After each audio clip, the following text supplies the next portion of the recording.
देखिए पहला प्रश्न है, आज हम जो प्रश्न लेकर आए हैं वह दोनों प्रश्न एक दूसरे से जो है रिलेटेड है, समझ गए। एक दूसरे से बहुत सारा चीज़ कॉमन मिलेगा, तो आप लोगों को कन्फ्यूजन नहीं होना है, एकदम आसानी से समझ जाना है। अगर एक चीज़ को अच्छे से समझ जाइएगा तो दूसरा भी बिल्कुल आसानी से समझ जाइएगा, समझ गए। चलिए देखते हैं। आपके सामने दोनों में से कोई एक प्रश्न एग्जाम में आ सकता है लॉन्ग क्वेश्चन में। जैसे कैसे, देख लीजिए सामने है एक्यूट रीनल फेल्यूर। देखिए कोई भी किडनी रोग जो है क्रॉनिक डिजीज होता है, तो क्रॉनिक से पहले तो भाई एक्यूट होता है, क्योंकि रोग कोई भी रोग होने के अवधि के हिसाब से देखा जाए तो दो प्रकार के, एक एक्यूट और एक क्रॉनिक। एक्यूट वाला अचानक से अटैक करता है, एक कम समय के लिए रहता है, ठीक हो जाता है। लेकिन जो क्रॉनिक वाला, अगर एक बार किसी को अगर बीमारी पकड़ लिया, क्रॉनिक हो गया, तो वह बीमारी लंबे समय तक चलता है या फिर लंबे समय तक रहता है, समझ गए। तो यही है acute renal failure. Renal failure मतलब तीव्र वृक्कीय विफलता। वृक्क मतलब वही किडनी, गुर्दा, और तीव्र मतलब वही एक्यूट, तेजी से अचानक से फेल होने वाला। तो यही एक्यूट रीनल फेल्यूर होता है। अब इसका हमें cause, symptoms, diagnosis, complication, management सब चीज़ बताना है, समझ गए। तो चलिए देखते हैं।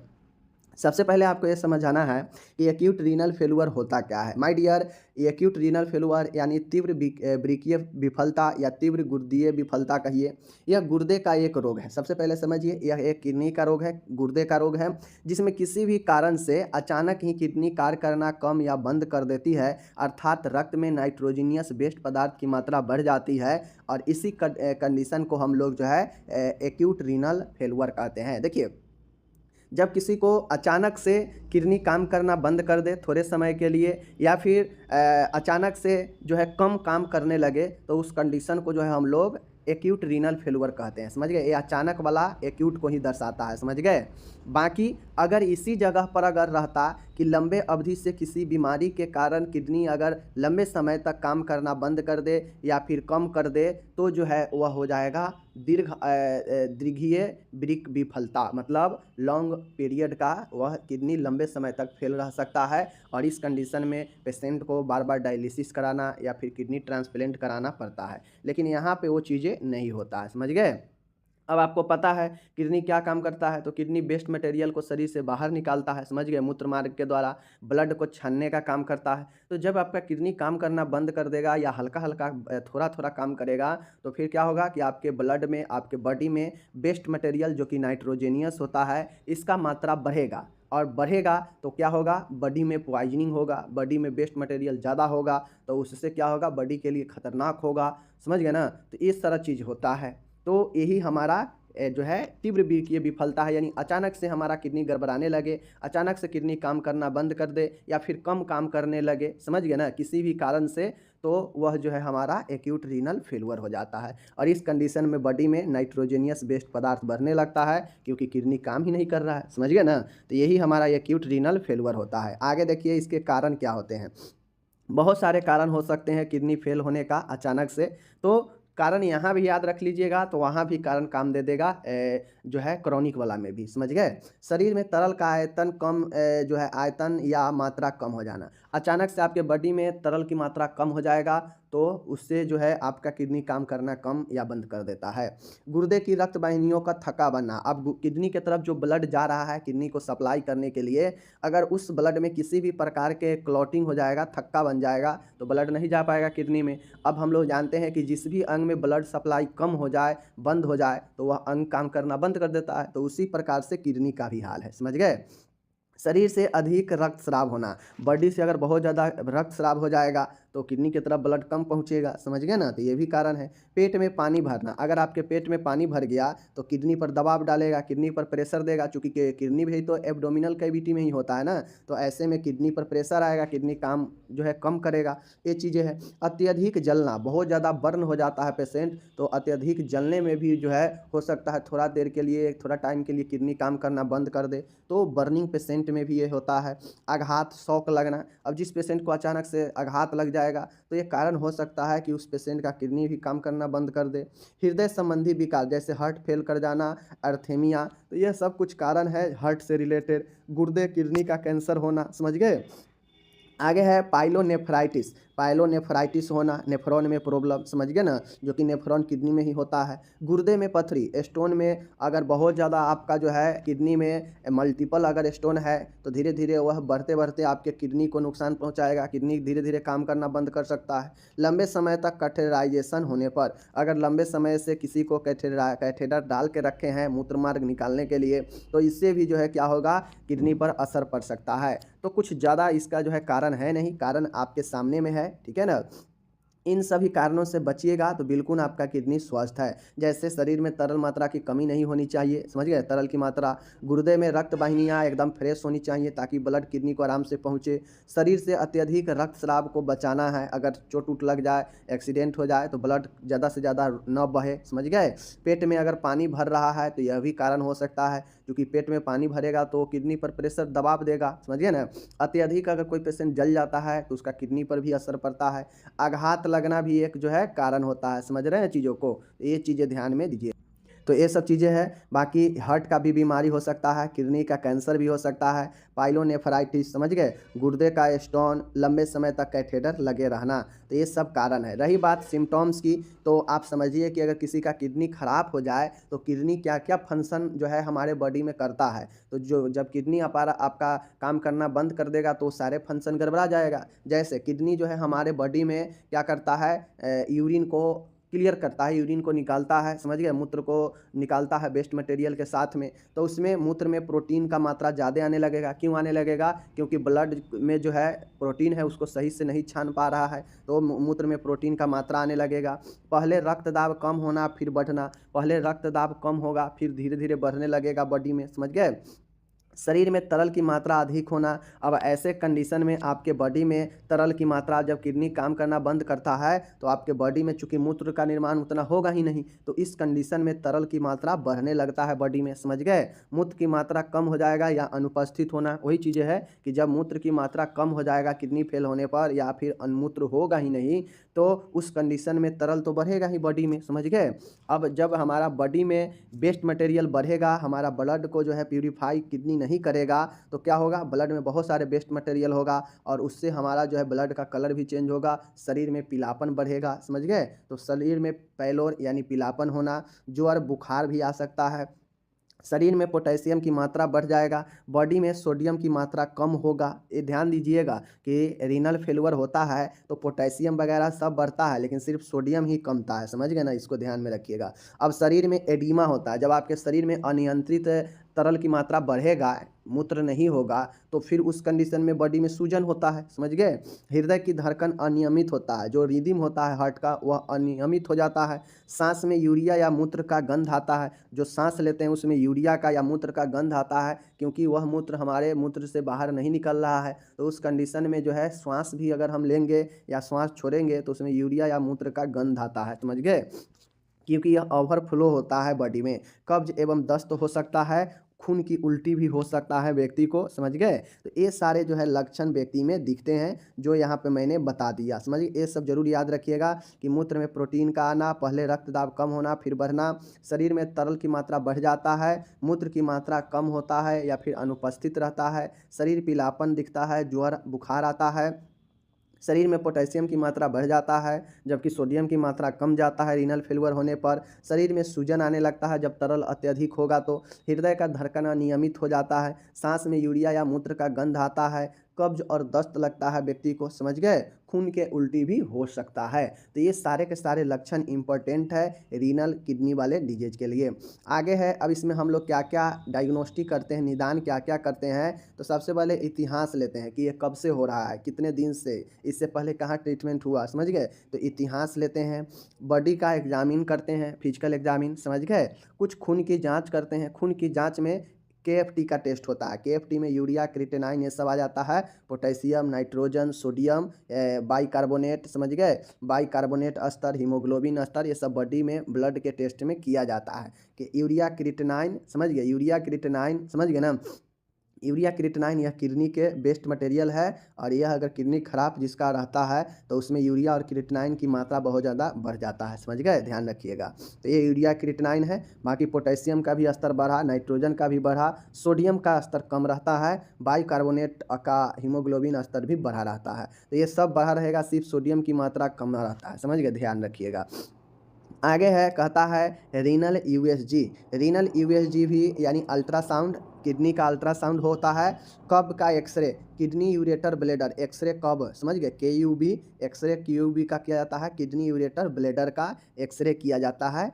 रीनल बायोप्सी, किडनी गुर्दा का बायोप्सी किया जाता है। और नेफ्रोटोमोग्राफी, समझ गए, नेफ्रोटोमोग्राफी एमआरआई भी किया जाता है। तो ये सब कुछ जांचें हैं, याद रखिएगा, डायग्नोस्टिक है, समझ गए। आगे हम लोग चलते हैं, जटिलता क्या होता है। तो माय डियर, जटिलता क्या है आपके सामने में है। अगर किसी को अगर एक्यूट अचानक से किडनी पर हमला होता है तो उसका अगर सही से ट्रीटमेंट जांच वगैरह करके नहीं पता किया जाए, नहीं जांच करवाया जाए, तो यही एक्यूट वाला किडनी रोग जो है, किडनी फेलुअर जो है आपके क्रॉनिक में बदल जाएगा। और जब क्रॉनिक में बदल जाएगा तो उसका कोई ट्रीटमेंट नहीं होता, फिर ज़िंदगी भर अस्पताल का चक्कर लगाना पड़ता है पेशेंट को, समझ गए। तो जटिलता यही होगा कि यह क्रोनिक फेलुअर हो सकता है, लंबे समय तक फेल कर जाएगा और ज़िंदगी भर के लिए भी रह सकता है, फेल हो जाएगा तो, समझ गए। हाइपर वॉल्यूमिक शॉक, ऐसे कंडीशन में पेशेंट में जो है हाइपर वॉल्यूमिक शॉक लगता है, यानी बहुत ज़्यादा तरल होने के कारण जो है पेशेंट को शॉक लग जाता है। हार्ट फेल कर जाता है। पल्मोनरी एडीमा, मतलब फेफड़ा में सूजन हो जाता है, समझ गए, पल्मोनरी एडीमा। कोमा में पेशेंट चला जाता है और डेथ भी हो जाता है। तो यह कुछ जटिलता है जो कि मैंने आपको बता दिया। प्रबंधन की बात किया जाए, मैनेजमेंट की, तो देखिए इसका मैनेजमेंट क्या होता है आपके सामने में है। रोगी को सूजन कम करने के लिए डायूरेटिक दवा देते हैं जो मूत्र को बाहर निष्कासन करता है, जैसे मेटालोजोन, मेनिटोल, फुरसेमाइड, ये सब दवा है जो कि डायूरेटिक्स में देते हैं ताकि पेशेंट ज़्यादा से ज़्यादा मूत्र का त्याग कर सके और पेशेंट का जो बॉडी में सूजन है उसको कम कर सके, समझ गए, याद रखिएगा। अब आईवी फ्लूइड भी देते रहते हैं, अगर तरल का कम हो जाएगा, डायूरेटिक देने से अगर तरल बॉडी में कम जाएगा ज़्यादा तो आईवी फ्लूइड भी देंगे मैनेजमेंट में, समझ गए। आगे है हाइपरकैलेमिया, मतलब पोटेशियम की मात्रा बढ़ने के उपचार के लिए सॉर्बिटल दिया जाता है, समझ गए। अगर बॉडी में पोटेशियम की मात्रा, चूँकि ऊपर देखे हैं कि पोटेशियम की मात्रा बढ़ जाता है, तो उसके लिए सॉर्बिटल दिया जाता है, ओके। एनीमिया के उपचार हेतु ब्लड को ट्रांसफ्यूजन किया जाता है। पेशेंट को अगर ब्लड कम जाता है, हीमोग्लोबिन, तो उसमें ब्लड ट्रांसफ्यूजन किया जाता है। और ये सब किडनी वाले रोग में देखा जाता है कि पेशेंट में ब्लड कम रहता है, समझ गए। पेशेंट में जो है ब्लड कम होने के साथ उसका पोटेशियम मात्रा, क्रिएटिनाइन, ये सब लेवल बढ़ा रहता है, चूँकि किडनी ही काम नहीं करता है, समझ गए ना, तो बेस्ट चीज़ तो बढ़ेगा ही। एंटीबायोटिक थेरेपी भी देते हैं, क्योंकि जो किडनी से ग्रसित रहता है उसको संक्रमण का खतरा भी ज़्यादा रहता है, तो एंटीबायोटिक थेरेपी देते रहते हैं। और यदि चिकित्सीय प्रबंध अप्रभावी रहे तो डायलिसिस देते हैं। अब ये डायलिसिस जो है, यही डायलिसिस जो है क्रॉनिक वाला में एकदम मेन होता है, समझ गए। क्रॉनिक वाला में डायलिसिस मेन हो जाता है, लेकिन यहाँ पे मेन नहीं है। यहाँ पे अगर मान गए ये दवाई उवाई देने से, जीवन शैली में परिवर्तन करने से अगर ठीक नहीं होता है रीनल फेलुअर, तो फिर जो है डायलिसिस किया जाता है किडनी के लिए, ब्लड के प्यूरीफायर के लिए, समझ गए। और अगर 2 बार 1-4 बार अगर डायलिसिस का ज़रूरत पड़ गया तो इसका मतलब है कि यह क्रोनिक डिजीज हो गया है किडनी का, समझ गए, यानी किडनी अब खराब ही रहेगा हमेशा, समझ गए। एक बार अगर क्रोनिक डिजीज हो गया किडनी में तो फिर वह ज़िंदगी भर आपको अस्पताल में जाना पड़ेगा, डायलिसिस करवाना पड़ेगा, समझ गए ना। तो ये सारा चीज़ें हैं, मैंने आपको बता दिया। ये जो एक्यूट वाला है, एक्यूट वाला ठीक हो सकता है, समझ गए, ये उतना गंभीर नहीं होता है, लेकिन अगर इस पर ध्यान नहीं दिया जाए, नहीं जांच वगैरह करवाया जाए, नहीं ट्रीटमेंट करवाया जाए, तो यही क्रॉनिक जो, यही एक्यूट जो है क्रॉनिक में बदल जाएगा। और जब क्रॉनिक में बदल जाएगा तो फिर वही इसका प्रबंध में वही है कि बार बार जाइए डायलिसिस करवाइए, और डायलिसिस करवाइए या फिर बार बार जो है जाकर अस्पताल में डायलिसिस करवाइए, और नहीं तो अपने किडनी का ट्रांसप्लांट करवाइए, मतलब किडनी का जो है बदलाव करवाइए, समझ गए, बदल दीजिए, ट्रांसप्लांट करवा दीजिए, दूसरा किडनी लगवाइए। तो ये सब चीज़ें होता है क्रॉनिक वाला में। क्रॉनिक खतरनाक होता है, क्रॉनिक के बाद जो है ठीक नहीं होता है पेशेंट का किडनी, लेकिन एक्यूट वाला में हो सकता है जीवन शैली बदलाव के कारण भी 1-2 दिन जो है किडनी आपका थोड़ा सा धीमा काम करे, गड़बड़ा जाए, समझ गए ना। बहुत सारे रीजन से हो सकता है कि आपका किडनी थोड़ा सा काम करना कम कर दे या बंद कर दे 1 आध दिन या कुछ समय के लिए, फिर से जब जीवन शैली में बदलाव करेंगे या कुछ ट्रीटमेंट लेंगे तो हो सकता है किडनी फिर से ठीक हो जाए, समझ गए ना। या फिर कोई और कारण के कारण किडनी जो है काम करना बंद कर दिया हो, तो उस कारण को अगर हम सोल्व कर लेंगे तो किडनी सही हो जाएगा। तो वह सब एक्यूट वाला में आता है। जो खराब होने के बाद अचानक से फिर से सही हो जाए तो ये एक्यूट वाला होगा। लेकिन एक बार अगर गड़बड़ा गया और हमेशा वैसा ही है तो फिर समझ लीजिए कि वह क्रॉनिक है, फिर वह ठीक होने की संभावना नहीं है, ठीक है ना। तो यहाँ पे ये सारा के सारा मैंने यहाँ पे इंग्लिश दे दिया है। ऊपर जितना पढ़े है ना सब का इंग्लिश यहाँ पे दिया गया है एक्यूट रीनल फेलुअर का। तो आप जो भी मेरे डियर है इंग्लिश वाले, इंग्लिश यहाँ पे देखिएगा, समझ गए। ये चीज़ों को ध्यान में आपको रखना है। ओके, चलिए यहाँ पे मैनेजमेंट का भी दे दिए हैं। अब हम लोग चलेंगे नेक्स्ट प्रश्न। देखिए, ज़्यादातर आपके एग्जाम में जो पूछता है वह क्रॉनिक रीनल फेलुअर ही पूछता है, समझ गए। और क्रॉनिक रीनल फेलुअर जो है ठीक जो है एक्यूट का उल्टा है। एक्यूट में अचानक से होता है, लेकिन यहाँ पे अचानक से नहीं होता है, समझ गए। ये अचानक वाला मामला नहीं है। यह आपको संकेत पहले देगा, पहले यह क्रॉनिक एक्यूट से ही शुरू होता है। यह एक गुर्दे का रोग है, बिल्कुल यह भी गुर्दे का ही रोग है, जिसमें लंबे समय तक कोई विकार रहने के कारण, जिसमें जिसमें होता यह है कि आपके बॉडी में लंबे समय से कोई समस्या है, कोई विकार है, उसके कारण आपका किडनी धीरे धीरे काम करना बंद कर देता है और यह एक अपरिवर्तनीय स्थिति है। इसमें जो है आपका किडनी जो है कम काम नहीं करता है। इसमें किडनी जो है धीरे धीरे आपका बिल्कुल ही काम करना बंद कर देता है, समझ गए ना। और इस कंडीशन को हम लोग इरिवर्सिबल कहते हैं, मीन्स अपरिवर्तनीय कहते हैं। मतलब देख लीजिए, वो जो एक्यूट वाला है वह रिवर्स हो सकता है, मीन्स काम करना कम करेगा या थोड़ा बंद कर देगा तो वह रिवर्स हो सकता है, मतलब फिर से वह अपने सही हो सकता है एक्यूट होने पर, समझ गए। लेकिन क्रॉनिक वाला अगर एक बार किसी में आ गया कोई बीमारी तो वह लंबे अवधि तक चलता है, या यूं कहा जाए तो जीवन भर भी चल सकता है। तो उसी प्रकार से यह आपका जीवन भर चलने वाला होता है क्रॉनिक रीनल फेलुअर। फिर इसके लिए आपका बहुत सारा अलग अलग मेथड अपनाना पड़ता है व्यक्ति को जिंदा रखने के लिए, ब्लड को प्यूरिफायर करने के लिए, समझ गए। जो जैसा अपना कैपेसिटी रखता है वैसा ट्रीटमेंट करवाता है। तो दीर्घ अवधि का रोग है किडनी फेलुअर यही है कि यह भी एक किडनी का ही रोग है, लेकिन जिसमें होता है कि कोई लंबे समय से कोई समस्या के कारण व्यक्ति का किडनी धीरे धीरे काम करना बंद कर देता है और यह एक अपरिवर्तनीय मतलब इरिवर्सिबल जो है कंडीशन होती है, जिसमें फिर से किडनी वापस आपको सही नहीं होता है, समझ गए। तो यही हमारा क्रॉनिक रीनल फेलुअर है। अब बाकी रीनल फेलुअर होगा तो क्या क्या होगा ऊपर बता ही दिए हैं, समझ गए ना। कारण में वही है, एक्यूट रीनल फेलुअर पहला कारण बनेगा कि आप इस पर ध्यान नहीं दीजिएगा तो यही क्रॉनिक बन जाएगा, समझ गए। क्रॉनिक यूरिनरी ऑब्स्ट्रक्शन, आपका मूत्र मार्ग में कोई बाधा उत्पन्न होता है। क्रॉनिक लंबे समय से बार बार आपके यूरिनरी सिस्टम, यूरिन में आपको त्याग करने में दिक्कत होता हो, उसमें ऑब्स्ट्रक्शन हो जाता हो, यूरिन में रुकावट आता हो, तो यह भी आपको किडनी फेलुअर कर सकता है। ओके, बार बार पाइलोनेफ्राइटिस, पाइलोनेफ्राइटिस का मतलब होता है कि नेफ्रॉन में जो है आपको कुछ प्रॉब्लम हो जाता है, जिसमें आपका गुर्दा का नेफ्रॉन काम करना ठीक से नहीं करता है, समझ गए।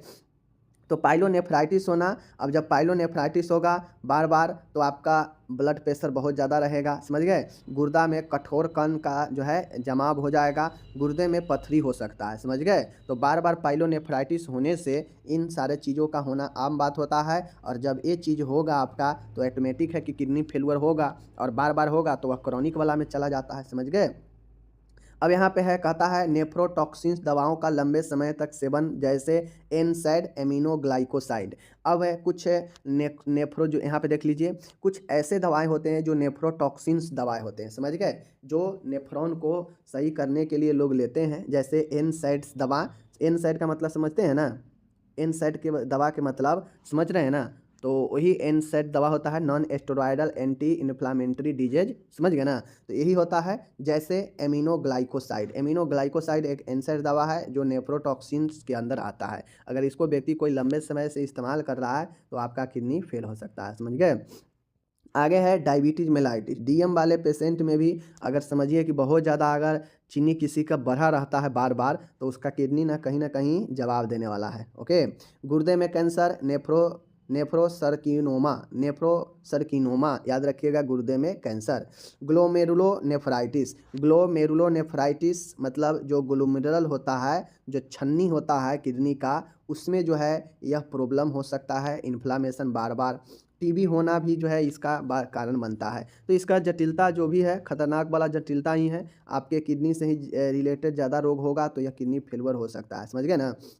जैसे acute renal failure, coronary urine obstruction, बार बार पाइलोनेफ्राइटिस होना। अब बार बार पाइलोनेफ्राइटिस होगा तो उच्च रक्तचाप होगा, गुर्दे में कठोर कण का जमाव होगा, गुर्दे में पथरी होगा, समझ रहे हैं चीज़ों को। और नेफ्रोटॉक्सिन का जो दवाई लेगा एनसैड, जैसे एमिनोग्लाइकोसाइड, तो यह दवा जो है प्रॉब्लम करता है किडनी फेल करने में, समझ गए।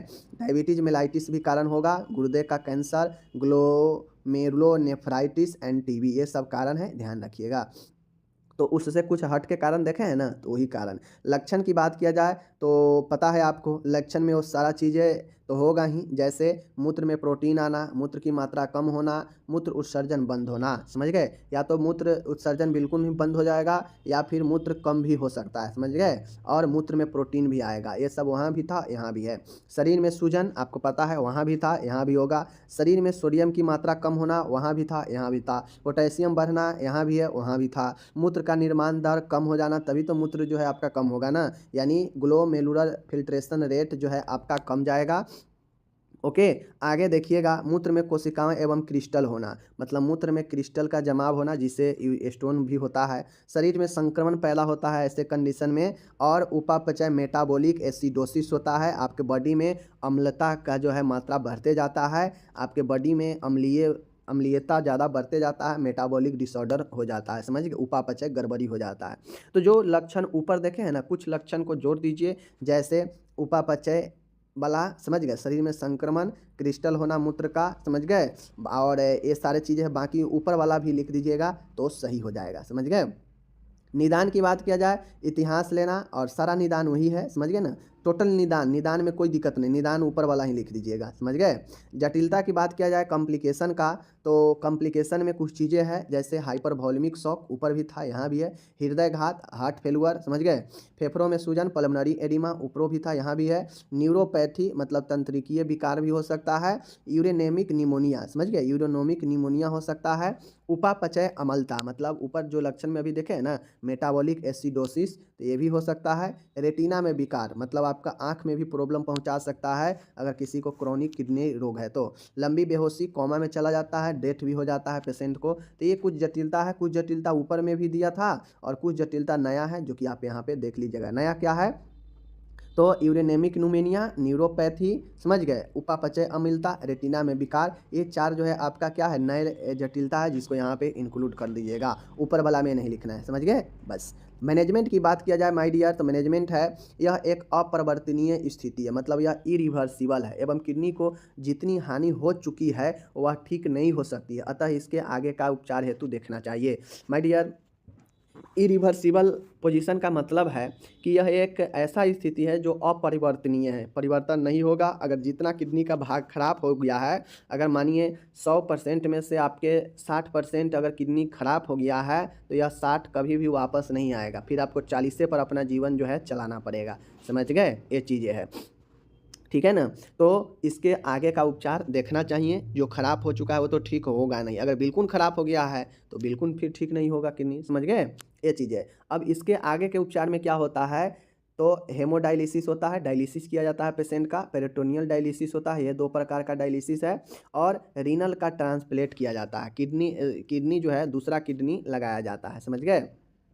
इसमें रोगी के खराब गुर्दों को निकाल दिया जाता है, और यह कब होता है, जब बिल्कुल ख़राब हो जाता है किडनी, बिल्कुल 100% ख़राब है, तब उसमें रीनल ट्रांसप्लेट किया जाता है। अब एक बात समझ लीजिए, व्यक्ति एक किडनी पर भी जो है जिंदा रहता है, समझ गए ना। हमारे बॉडी में कितने किडनी है, 2 किडनी है, लेकिन अगर किसी का एक किडनी खराब हो गया है, एक किडनी भी अगर सही है, तो वह एक किडनी पर भी जिंदा रहता है सही से, समझ गए, ये चीज़ें हैं। अब इसमें रोगी के गुर्दे को खराब को निकाल दिया जाता है, जो खराब किडनी है, और किसी एक नए किडनी को जो है लगाने से रोगी एक किडनी के पे भी कार्य करने लगती है, यही चीज़ें हैं। अगर देखिए, दोनों किडनी का तो ट्रांसप्लांट नहीं ना किया जाता है, अब एक पर भी जिंदा रहता है तो एक लगा के भी जिंदा कर दिया जाता है, समझ गए, एवं उसका जीवन चलते रहता है एक किडनी पर भी, परंतु उसके बाद जो है उसको जीवन भर कुछ जो है जीवन जीवन रक्षक दवाओं इम्यूनो सप्रेसेंट पर भी रहना पड़ता है, समझ गए। अब जिसको एक किडनी मतलब जो लगा है, ट्रांसप्लांट है, तो उसको अच्छे से काम करने के लिए ज़िंदगी भर इम्यूनो सप्रेसेंट दवाएं लेना पड़ता है, समझ गए।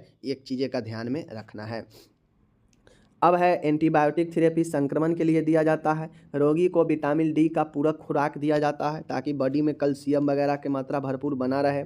डायूरेटिक थेरेपी में मेनिनटोल, टॉर्सेमाइड, फुरसामाइड देता है। जो ये सब डायूरेटिक दवा है, फुरसामाइड, टॉर्सामाइड, मेनिनटोल, जो क्या करता है बॉडी में प्रेशर को भी कम करता है, रक्तचाप को भी, और अन्य अलग जो व्यर्थ का पदार्थ है, तरल है, उसको बाहर भी निकालता है, सूजन को भी कम करता है, समझ गए, मूत्र को भी बढ़ाता है। सातवां है पेशेंट को लो प्रोटीन वाला भोजन देते हैं, क्योंकि ज़्यादा प्रोटीन देंगे मूत्र में है निकलने लगेगा, तो लो प्रोटीन देते हैं। हाई कैलोरी देते हैं ताकि एनर्जी ज़्यादा बने। लो सोडियम डाइट देंगे, समझ गए। एंड लेस फ्लूइड देते हैं, समझ गए, यानी कम तरल देते हैं। तो इस चीज़ को जो है आपको ध्यान में रखना है। आठवां यहाँ पे है एंटासिड देते हैं ताकि पेशेंट में गैस उसका प्रॉब्लम ना हो। अगर एनीमिया का उपचार हो, एनीमिया आ जाए पेशेंट में, रक्त की कमी आए, तो आयरन फॉलिक एसिड थेरेपी देते रहते हैं। अगर बहुत ज़्यादा कम आ जाए तो ब्लड ट्रांसफ्यूजन भी करना पड़ता है, ओके।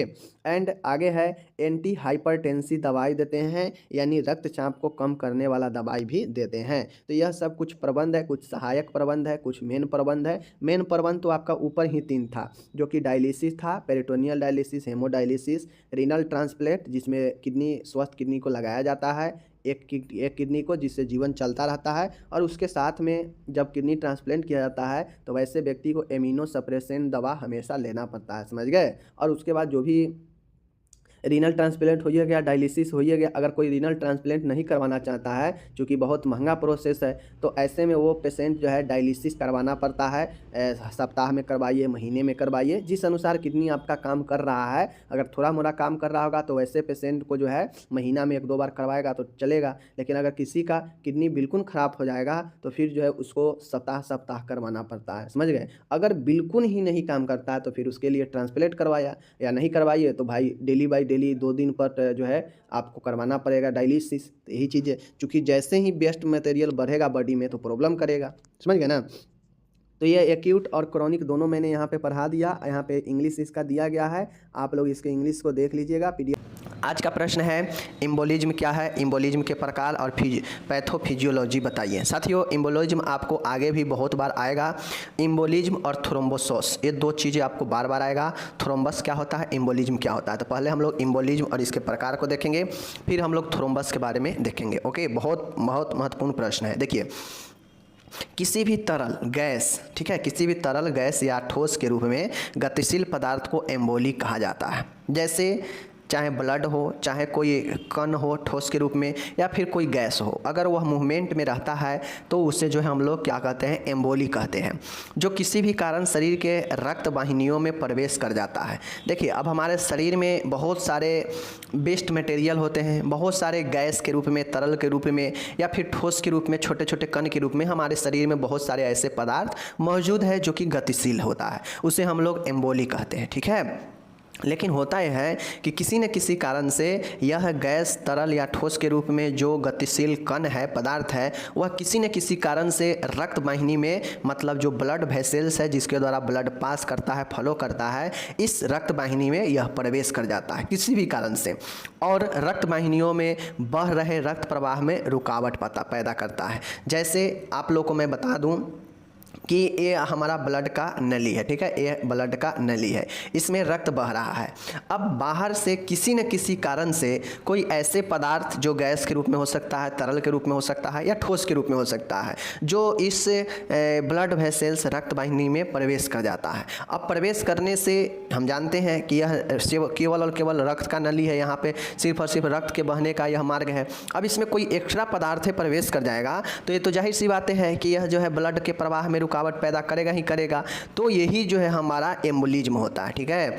इससे बनने की प्रक्रिया को ही एम्बोलिज्म कहते हैं। अब ये जो रक्त प्रवाह में रुकावट पैदा करता है, जो ब्लड क्लॉट बनाता है, जो रक्त प्रवाह में रुकावट पैदा करता है, और इसी के बनने की प्रक्रिया को एम्बोलिज्म कहते हैं। लगभग 90% एम्बोली थ्रोम्बस के अपने स्थान से हटने के कारण होता है। थ्रोम्बस आगे आप लोग पढ़ेंगे तो पता चल जाएगा कि थ्रोम्बस क्या होता है, जिसके हटने से 90% एम्बोली बनता है, ठीक है। चलिए एग्जाम्पल के तौर पे मैं आपको ये फिगर दिखाना चाहता हूँ। साथियों ये देखिए, ये हमारा कोई पल्मोनरी या आर्टरी या कुछ भी हो सकता है, ब्लड वेसल्स है, ठीक है, चाहे आर्टरी हो या वेन हो। अब ये ब्लड वेसल्स को यहाँ पे काट के लगाया गया है ताकि आपको दिखा जा सके। ऐसे तो ये बेलनाकार होता है, ठीक है। अब देखिए यह जो है वेन है, ये ब्लड प्रवाह वाला, ठीक है, ये ब्लड प्रवाह वाला हृदय फेफड़ा सब में संपूर्ण शरीर में जाता है। तो अब यहाँ पे देखिएगा होता ये है कि जैसे ये नली है, ठीक है, ये नली है। अब ये जो देखिएगा यहाँ पे ब्लड क्लॉट का निर्माण हो गया। अब देखिए मैं आपको बता देता हूँ, ऐसा नहीं है कि यह केवल और केवल बाहरी पदार्थों को ब्लड वेसल्स में पहुँचने से ही जो है इसका निर्माण होता है, ऐसा नहीं है। ये होता है जैसे आपके हमारे ब्लड वेसल्स में ब्लड के क्लॉट बनने से भी ये हो जाता है, ब्लड का थक्का बनने से भी हो जाता है। और वह थक्का क्या होता है कि ब्लड नलिका में, ब्लड के वाहिनी में अगर थक्का बन जाएगा तो अपना स्थान घेरेगा ही घेरेगा, और जो ब्लड फ्लो हो रहा है उसमें रुकावट पैदा करेगा ही करेगा। तो यही जो ब्लड क्लॉट का निर्माण होता है रक्त वाहिनी में, यही आपका एम्बोलिज्म कहलाता है। इसी का बनना जो है क्या कहलाता है, एम्बोलिज्म कहलाता है, ठीक है। अब हो सकता है यह ब्लड क्लॉट बन गया। अब ये ब्लड क्लॉट हो सकता है कि ब्लड फ्लो हो रहा है तो उसके गति, उसके प्रेशर के कारण हो सकता है इस ब्लड क्लॉट में से हल्का भाग टूट जाए। अब टूटकर आगे बहकर चला जाएगा तो यहाँ पे आ जाएगा, तो यहाँ पे ये रुकावट पैदा कर देगा। तो मतलब वही होता है इम्बोलस ब्रेक ऑफ, मतलब इम्बोलस का ब्रेक डाउन, मतलब टूटना, टूट के कहीं और बह कर जाएगा और फिर आगे वह ब्लड के रुकावट को पैदा कर देगा। जैसे सीधा समझिए आपके ए नालिका है, ठीक है, ए नालिका है, इसमें मानिए यहाँ पे ब्लड क्लॉट हो गया, ठीक है, ब्लड जम गया, थक्का जम गया, किसी न किसी कारण से, चाहे आपके चोट लग जाए या कुछ भी से ब्लड क्लॉट बन गया रक्त वाहिनी में, ठीक है।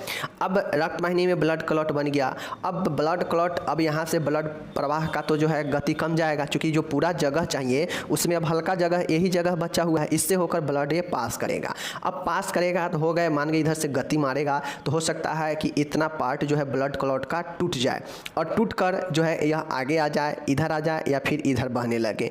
तो अब ये टूटे हुए पार्ट भी आगे जाके कहीं अगर रुक जाएगा तो वहाँ भी रुकावट पैदा करेगा। तो यही जो होता है हमारा एम्बोलिज्म होता है, जो रक्त वाहिनी में बनता है, जो ब्लड को प्रवाह में रुकावट पैदा करता है, और यही एम्बोलिज्म कहलाता है। समझ गए। ये कहीं भी हो सकता है, यह फेफड़ा में भी हो सकता है, ठीक है, आर्टरी में भी हो सकता है, पैर में भी हो सकता है, हाथ में भी हो सकता है, मतलब कहीं भी नली में, रक्त के नली में ये चीज़ें बन सकता है, ठीक है। और इसी बनने की प्रक्रिया को एम्बोलिज्म कहते हैं। ओके, एम्बोलिज्म क्या होता है? एम्बोलिज्म के कुछ प्रमुख प्रकार है। कौन कौन से हैं? पल्मोनरी एम्बोलिज्म है। पल्मोनरी एम्बोलिज्म, पल्मोनरी मतलब क्या होता है? फेफड़ा, ठीक है। इस स्थिति में फेफड़ों में एक या एक से अधिक धमनियों में किसी रक्त के थक्के के कारण रुकावट आना ही पल्मोनरी एम्बोलिज्म कहलाता है। पल्मोनरी एम्बोलिज्म का मतलब क्या हुआ कि जैसे जो आर्टरी, जो धमनी है, ठीक है, वह जो है फेफड़ा में जो है उसको क्या, इस स्थिति में फेफड़े में एक या अधिक धमनियों में किसी रक्त थक्के के रुकावट आ जाए। देखिए फेफड़ा का जो धमनी है, फेफड़ा के धमनी में अगर कोई रुकावट पैदा करता है तो देखिए ये ब्लड का नली है जो फेफड़ा से कनेक्टेड है। अब वो फेफड़ा वाला धमनी में अगर ब्लड रुकावट पैदा करता है, ब्लड का कोई क्लॉट, रक्त थक्का बना हुआ है, अब बना हुआ है तो कहीं ना कहीं ब्लड को रुकावट करेगा ही करेगा ब्लड प्रवाह में। तो इसी को हम लोग पल्मोनरी एम्बोलिज्म कहते हैं, ठीक है, समझ गए। चलिए पहला प्रकार। दूसरा है एयर एम्बोलिज्म। एयर एम्बोलिज्म का मतलब होता है कि रक्त वाहिनियों में किसी वायु बुलबुले, एयर बबल्स के प्रवेश करने के कारण रक्त प्रवाह का रुक जाना या रुकावट आना ही वायु एम्बोलिज्म कहलाता है। अब आप लोगों को समझ में आया होगा कि वहाँ पे तरल, ठोस और गैस क्यों दिया था, कि इन तीनों को किसी न किसी कारण से रक्त वाहिनी में प्रवेश करने से जो ब्लड में रुकावट आता है वही जो है एम्बोलिज्म होता है। तो अब आप लोगों को समझ में आया होगा कि एयर भी एक प्रकार से गैस की तरह ही होता है। तो यह जो है किसी न किसी कारण से, ठीक है, जो है क्या होता है कि बुलबुले, एयर का बुलबुले जो है रक्त वाहिनी में प्रवेश कर जाता है और ब्लड के प्रवाह को रुकावट करता है, और इसी को हम लोग वायु एम्बोलिज्म कहते हैं। तो दूसरा प्रकार समझ गए। चलिए तीसरा है धमनी एम्बोलिज्म। धमनी एम्बोलिज्म का मतलब है आर्टीरियल एम्बोलिज्म, ठीक है। यह बहुत ही गंभीर समस्या होती है। इसमें धमनियों में बह रहे रक्त प्रवाह का किसी रक्त के थके ब्लड क्लॉट के कारण रुक जाना आर्टीरियल एम्बोलिज्म कहलाता है। आर्टीरियल मतलब क्या होता है? धमनी। अब जो धमनी होता है, बहुत सारे हमारे शरीर में धमनी है जो हृदय से हमारे संपूर्ण शरीर को ऑक्सीजन वाला ब्लड पहुंचाता है, शुद्ध ब्लड पहुंचाता है, जिससे व्यक्ति अच्छे से सांस ले पाता है, उसका अंग जिंदा रह पाता है, ठीक है। तो ये ऑक्सीजन वाला में ही जो है, आर्टरी में ही जो है ब्लड का क्लॉट बनना, ठीक है, और वहाँ पे रुकावट पैदा करना ही आर्टीरियल एम्बोलिज्म कहलाता है। तो ये जो है बहुत जो है भयानक समस्या होता है, गंभीर होता है। क्यों? क्योंकि यह आर्टरी में है, जहाँ पे शुद्ध ब्लड बहता है वहीं पे रुकावट पैदा करता है। तो शरीर के अन्य अंगों में तो ब्लड नहीं जा पाएगा ऑक्सीजन वाला, तो दिक्कत तो होगा ही होगा। तो यह जो है आर्टीरियल एम्बोलिज्म हो गया। ओके, नेक्स्ट है चौथा अन्य। अदर में देख लीजिए सिस्टमैटिक एम्बोलिज्म है, वासाफेट एम्बोलिज्म है, लिम्फेटिक एम्बोलिज्म है। ये सब आपके बहुत सारे एम्बोलिज्म। देखिए शरीर के जिस भी अंग में इम्बोलस का निर्माण होगा, जो ब्लड के रुकावट करेगा, ब्लड के फ्लो में जो है रुकावट पैदा करेगा, वही एम्बोलिज्म हो जाएगा। और जिस भी ऑर्गेन में ऐसा होता है वह वहाँ का एम्बोलिज्म कहलाएगा। जैसे वासाफेट embolism, systemic embolism, lymphatic embolism, pulmonary embolism, air embolism, ये सब एम्बोलिज्म का प्रकार है। ओके, समझ गए एम्बोलिज्म क्या होता है, प्रकार क्या होता है, समझ गए। अब इसका हम लोग जो है पैथोफिजियोलॉजी देखेंगे। आपसे एग्जाम में पूछ सकता है कि एम्बोलिज्म का जो है पैथोफिजियोलॉजी बताइए। तो मात्र 4 स्टेप याद रखिएगा कि इसका पैथोफिजियोलॉजी का मतलब होता है कि यह कैसे बनता है एम्बोलिज्म। ठीक है, देखिए सभी जो पढ़े हैं ना, इस 4 स्टेप में आप समझ सकते हैं। जैसे थ्रोम्बस का अपने स्थान से हटना। थ्रोम्बस वही जो रक्त का थक्का बना हो या कोई और चीज़ें हो जो ब्लड वाहिका में रुकावट पैदा करता हो, तो जहां वो रुका हो वहां से अपने स्थान से हट जाना। ठीक है, हटने से आगे जाएगा तो इम्बोलस का निर्माण होना, इम्बोलस का निर्माण करेगा। ठीक है, मतलब वही ब्लड फ्लो में रुकावट पैदा करेगा। एम्बोली का संकरी रक्त वाहिनियों में जाकर अटक जाना। अब जो रक्त वाहिनी है उसमें मान गए एक छोटा सा कण है। ठीक है, क्योंकि हम लोग जानते हैं हमारा रक्त वाहिनी बहुत सूक्ष्म है, वो उसके होकर तो ऐसा नहीं है कि बहुत ज़्यादा मोटा सामान चला जाएगा। तो अगर एक कण भी अगर उसमें चला गया तो वह जो है ब्लड के प्रवाह में रुकावट पैदा कर देगा। तो इस समझिए इतना सा कण किसी न किसी कारण से कहीं से आया और ब्लड में रुकावट पैदा कर दिया। ठीक है, तो सबसे पहले अपने स्थान से यह हटेगा छोटका कहीं से, और अपने स्थान से कहीं से हटकर रक्त वाहिनी में प्रवेश कर जाएगा और वहाँ इम्बोलस का निर्माण करेगा। ठीक है, यानी थक्का बनाएगा। और वह थक्का क्या होगा कि जाकर रक्त वाहिनी में अटक जाएगा। अब अटकने से होगा यह कि जो रक्त सप्लाई है उसमें क्या होगा, आंशिक या पूर्ण ऑब्स्ट्रक्शन, अवरोध हो जाएगा, रुकावट आ जाएगा। तो यही 4 पॉइंट याद रखिएगा, यही पैथोफिजियोलॉजी होता है। ओके, चलिए नेक्स्ट यहाँ पे देखिएगा। यदि ये इम्बोलस मानव हृदय की कोरोनरी आर्टरी में, फेफड़ों की धमनी में या मस्तिष्क के धमनी में पहुंचकर वहां फंस जाते हैं या स्थिर हो जाते हैं, तब इससे घातक परिणाम निकलते हैं। यहाँ तक कि इसमें मरीज की मृत्यु भी हो जाती है।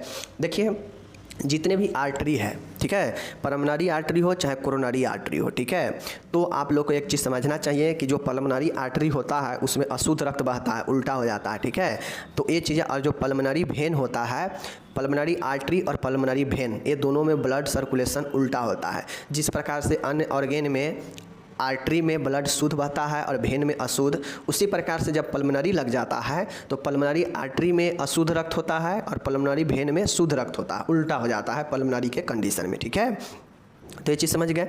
अगर यह इम्बोलस जो ब्लड के प्रवाह में रुकावट पैदा करता है, अगर यह कोरोनरी आर्टरी, हृदय के कोरोनरी आर्टरी में हो जाए या फंस जाए आकर, फेफड़े के धमनी में आकर फंस जाए, मस्तिष्क के धमनी की, अगर आपके हृदय के कोरोनरी धमनी में या मस्तिष्क वाला धमनी में या फेफड़े के धमनी में अगर ब्लड ऐसा होता है, इम्बोलस बनता है, फंस जाता है वहाँ पे रक्तवाहिनी में, तो फिर यह घातक परिणाम होगा इसका और मृत्यु तक हो सकता है। इसलिए ऐसा फैट वाला भोजन वगैरह कुछ ऐसा पदार्थ नहीं लेना चाहिए जिससे जो है ब्लड क्लॉट हो और वह जाके कहीं पे फंस जाए। ठीक है, चलिए अब हम लोग चलेंगे, यहाँ पे इंग्लिश दिया गया है, आप लोग देख सकते हैं इंग्लिश वाले, इंग्लिश में आपको PDF वगैरह सब चीज़ इंग्लिश में मिल रहा है, तो आप लोग देख सकते हैं। ओके, देख लीजिए यहाँ पे, तो यहाँ पे आप जो भी लोग हैं देख लीजिए, इंग्लिश हिंदी समय दिया गया है आप लोग को, एकदम आसान भाषा में। पैथोफिजियोलॉजी है, देख सकते हैं यहाँ पे, एंड लास्ट वाला इसका ए है। ओके, चलिए देख सकते हैं यहाँ पे। अब हम लोग चलते हैं थ्रोम्बोसिस के बारे में।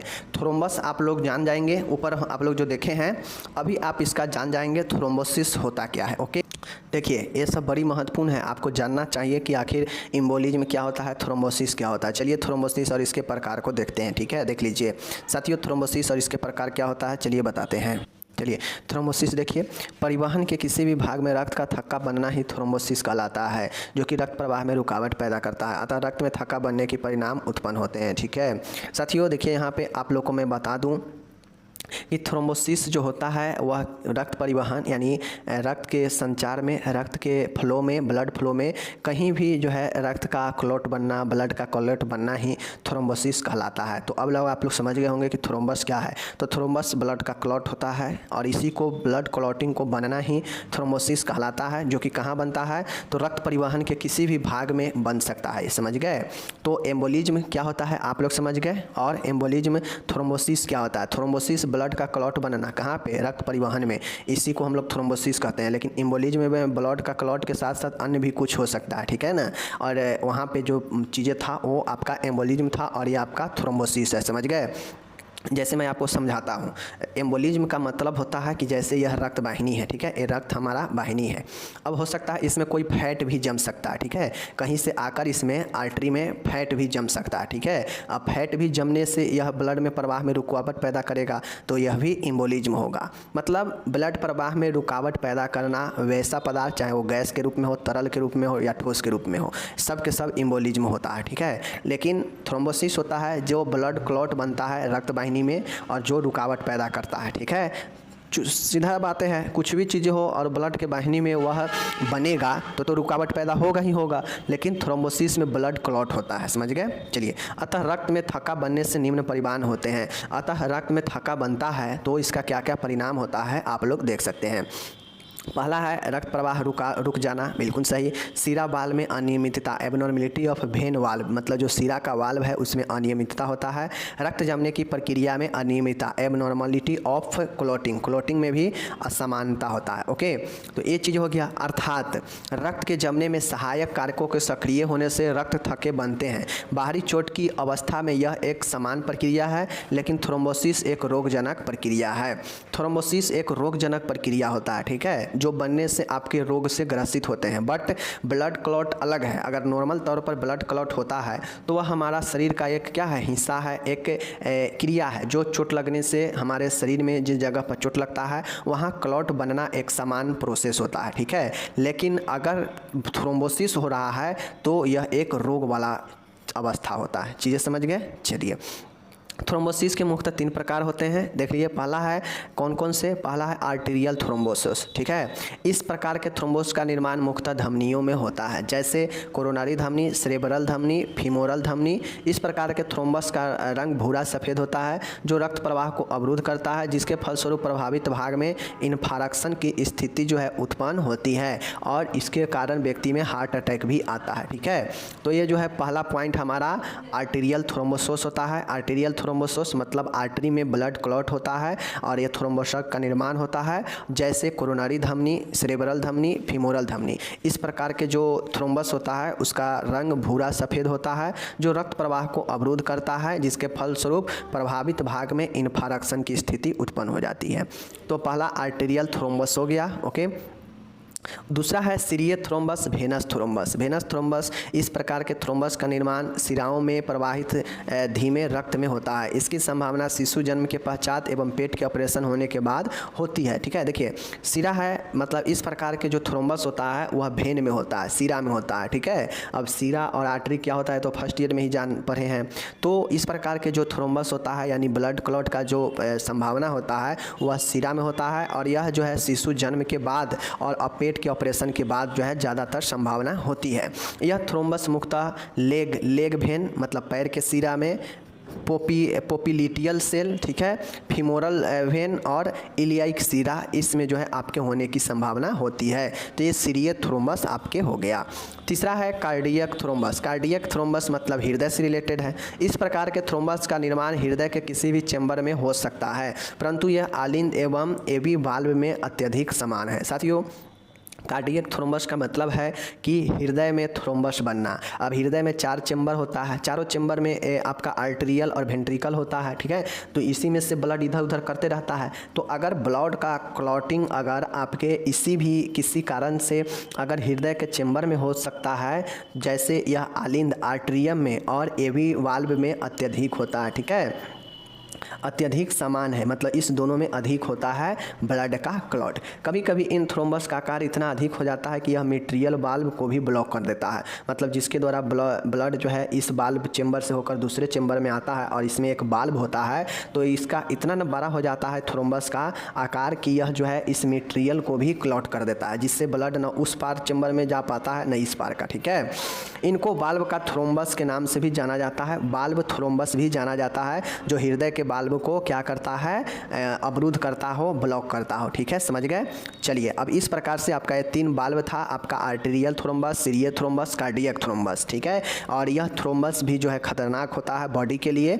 समझ गए चीज़ को। तो ये थ्रोम्बोसिस और इसका टाइप्स मैं आप लोग को बता दिया, इंग्लिश हिंदी सब में दिया गया है, आप लोग इसको देखिए, पढ़िए, समझिए। तब तक मैं मिलूंगा अगले वीडियो के साथ, तब तक आप अपना ख्याल रखिए। धन्यवाद, टेक केयर।